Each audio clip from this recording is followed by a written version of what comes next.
আসসালামু আলাইকুম, সবাইকে শুভেচ্ছা। চলুন মেট্রো রেলে চলতে চলতে আমরা মেট্রো রেলের কিছু নতুন আপডেট জেনে নেই, কারণ মেট্রো রেলের চলাচলের সময়, মধ্যবর্তী বিরতি, এগুলোতে একটা বড় পরিবর্তন আসছে এবং সেই পরিবর্তনগুলো আপনাদেরকে জানিয়ে দেব। পাশাপাশি মেট্রো রেল সম্পর্কে কিছু তথ্য জানিয়ে দেব এই ভিডিওতে প্রচলিত যেভাবে ভিডিও করি, যে মেট্রো রেলের ছবি দেখিয়ে তারপরে ভিডিওতে তথ্য দেওয়া, সেটা নয়। আমরা মেট্রো রেল দিয়ে চলছি আর বাইরের দৃশ্যটা একটু দেখাচ্ছি, চমৎকার ভিউ এবং তথ্যগুলো শেয়ার করছি।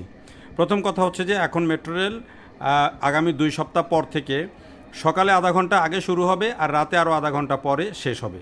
অর্থাৎ রাত 10টা পর্যন্ত বা 10টা 10 পর্যন্ত ট্রেন পাওয়া যাবে আর সকালে আরও আধা ঘন্টা আগে শুরু হবে। এটি হচ্ছে প্রথম তথ্য। এখন প্রতি 6 মিনিট পরপর মেট্রো রেল চলাচল করে। এই সময়টা 4.25 মিনিটে নেমে আসবে, অর্থাৎ প্রতি 4.25 মিনিট পরপরে পিক আওয়ারে মেট্রো রেল পাওয়া যাবে। আর আরেকটা বিষয় হচ্ছে যে মেট্রো রেলের সংখ্যা বাড়ছে এবং এরই মধ্যে আগামী শুক্রবার থেকে এটির পরীক্ষা শুরু হবে। নতুন যে সময় এবং যেই টাইম গ্যাপ এটিকে মেনটেন করার জন্য শুক্রবার থেকে পরীক্ষামূলকভাবে চলাচল শুরু হবে। তবে ওই যে বাড়তি সময় যে পরীক্ষা করা হবে, সে সময় কিন্তু আবার যাত্রীও পরিবহন করা হবে, অর্থাৎ ট্রেনগুলো খালি চালানো হবে না। বাড়তি যে আগে আধা ঘন্টা পরে আধা ঘন্টা, সেই সময় যে ট্রেনগুলো চলবে সেই ট্রেনগুলোতে কিন্তু যাত্রীও পরিবহন করা হবে। এখন এই যে যাত্রী পরিবহন করা হবে, তাতে মেট্রো রেলের সক্ষমতা অনেক বেড়ে যাবে। বর্তমানে মেট্রো রেলে দৈনিক গড়ে যাত্রী চলাচল করছে 4,20,000-এর কাছাকাছি এবং সর্বোচ্চ গত 6 আগস্ট 4,56,000 যাত্রী চলাচল করেছে দিনে। আর এই নতুন ব্যবস্থা চালু হলে সেটি 5 লাখ ছাড়িয়ে যাবে, সেটি নিঃসন্দেহেই বলা যায়। মেট্রো রেল যখন চালু করা হয়েছিল, প্রকল্প নেওয়া হয়েছিল, তখন এটির প্রাক্কলিত যে যাত্রী সংখ্যা প্রতিদিন সেটি ধরা হয়েছিল 5 লাখ এবং মেট্রো রেল কমলাপুর পর্যন্ত যখন হয়ে যাবে তখন এই যাত্রী সংখ্যা 6,77,000 এস্টিমেট করা হয়েছে, অর্থাৎ প্রায় 7 লাখের কাছাকাছি হয়ে যাবে।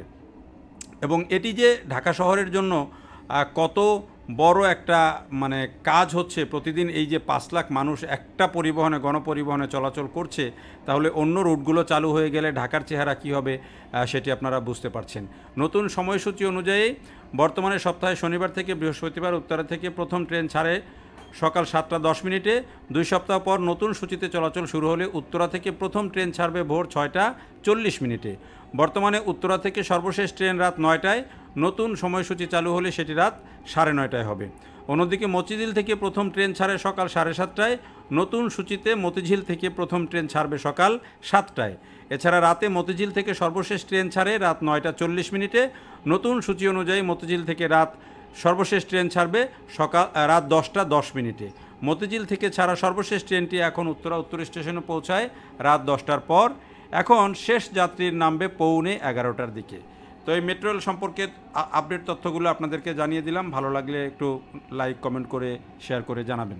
দেখার জন্য ধন্যবাদ।